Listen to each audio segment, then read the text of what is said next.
ഡബ്ലോളിക്ക അച്ചാർ.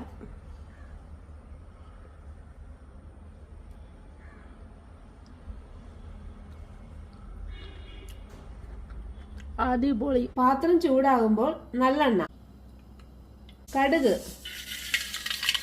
പച്ചമുളക്, ഇഞ്ചി, വെളുത്തുള്ളി, കറിവേപ്പില എല്ലാം നല്ലതായിട്ട് മൂത്തു. ഇനി തീ കുറച്ചിട്ട് മഞ്ഞൾപ്പൊടി, മുളക് പൊടി, ഉലുവാപ്പൊടി പൊടിയെല്ലാം നന്നായിട്ട് ഇളക്കി മൂത്ത് കഴിയുമ്പോൾ ആവശ്യത്തിന് ഉപ്പ് ചേർത്ത് കൊടുക്കാം.